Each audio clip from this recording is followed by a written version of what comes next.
There are people that talk about a light. There are people that talk about floating above. There are people that talk about a feeling of warmth and love. I didn't feel any of that. I felt none of that. I felt untold terror. When I came to, Dr. Allen said my hair was literally standing on the end. It was an incredible experience to see that there is life beyond life. Everyday people like you and me, living their lives one minute and the next they lay dying, having never known or believed the message of salvation. They traveled from this world to one beyond, but what they found was pure terror. They returned, and these are their true stories. It's very easy to be an atheist when you're successful, but it's very difficult to be an atheist when you're laying on your deathbed. Tonight, renowned cardiologist and author Dr. Maurice Rawlings takes you on a journey few have ever spoken of. So I called out into the darkness, Jesus, please save me. And that you could either go to heaven or you'll go to hell, and there ain't nothing else. Hear the voice of one that has heard the screams. This may be your only chance to safely go to hell and back.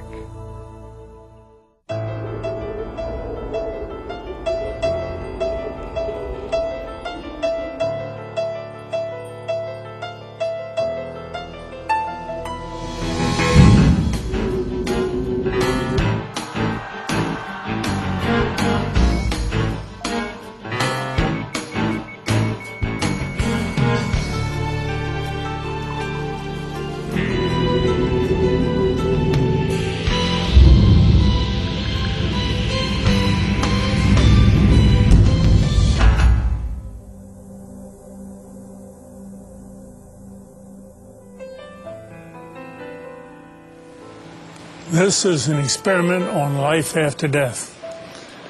All through history, man has predicted life after death. All Bibles are based on life after death, all religions. But where are they? Who's come back to show us there's life after death? But now, through modern resuscitation methods, bringing the heart back, bringing breathing back, you and I can now bring a whole population of people back to talk to us about what's on the other side of death. See what you believe in some of these cases that we're going to present. The good ones are a dime a dozen because people love to tell about this wonderful experience after I died and I came back. The hell experiences are embarrassing. It's an F on the report card, a slap in the face. But we have some cases we're going to present tonight that tell you about their own hell experiences so that you won't go where they went. Now, what all this is based upon is teaching you, which we will later in the program, how to restart the heart, restart breathing on someone who has recently clinically died. Notice that death is reversible. You have 4 minutes survival time of the brain cells without blood flow before rigor mortis sets in, true death sets in, where resurrection is required. Something man can't do. We can do resuscitation, something God has permitted us to do. And how many hell experiences have had salvation on the floor, conversion on the floor, and only remember the good experiences to report? Such was not the case in Ronald Reagan. He had his little boy with him who was going to a 7-Eleven store and got in an argument. A bottle was broken. He became stabbed multiple times by his assailant. And then the rest of the story we're going to present to you on film. In 1972, my life was broken. I was a drug addict. I was a criminal. My family was broken. My wife had filed for divorce a couple of times. My children were afraid of me. I really couldn't hold a job. My mental state was terrible. And it was in that frame of life that I took my 6-year-old son one night and went down to a little market going inside to purchase some things.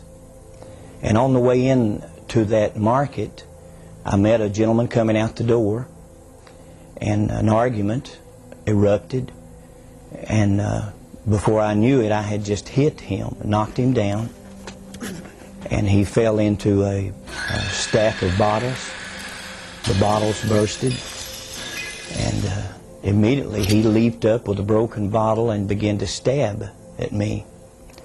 I lifted my left arm to try to stop the blow, and the bottle actually severed the biceps muscle, the major arteries in my arm, and I was bleeding to death in just a matter of seconds. But full of anger and hatred and rage, I kept fighting and kept bleeding. My little son was screaming. He was hysterical. But the man that ran the store came over and said, if you don't get to a hospital, you'll bleed to death in just a few minutes. So he actually took me in my own automobile to the hospital, and when we entered the emergency room, I was barely conscious. And as the medical attendants began to work on me, I could hear their voices, and I could hear them saying, "We can't help him. He'll have to be transported to another hospital. Probably will lose the arm." And as they loaded me into an ambulance, my wife had arrived by that time and got in the ambulance with me. But as they pulled out of the parking lot of that hospital, a young paramedic looked down into my face, and I could barely see him. I was so weak. But he said, "Sir, you need Jesus Christ." And I didn't know Jesus. I didn't know what he was talking about. So my reaction to that was to begin cursing. And again, he stated to me, "You need Jesus." And as he was talking to me, it appeared like the ambulance literally exploded in flames. I thought it had actually blown up. It filled with smoke, and immediately I was moving through that smoke as if through a tunnel. And after some period of time coming out of the smoke and out of the darkness, I began to hear the voices of a multitude of people screaming and groaning and crying. But as I looked down, the sensation was looking down upon a volcanic opening and seeing fire and smoke and people inside of this burning place screaming and crying. They were burning, but they weren't burning up. They weren't being consumed. And then the sensation of moving downward into this. He was thrashing, just thrashing about, you know, and moaning and groaning, and it was like there was a battle going on. I wasn't a Christian at the time, and I didn't even know anything about spiritual battles. But it was scary to me in the fact that I could feel it. I could feel it was like light and darkness. It was like he was fighting against something. And I didn't know what, but now I know, you know, he was seeing the vision of hell. But the most terrible part of it, I began to recognize many of the people that I was seeing in these flames.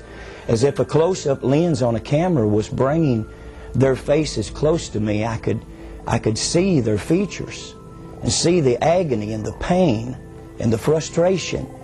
And a number of them began to call my name and said, "Ronnie, don't come to this place.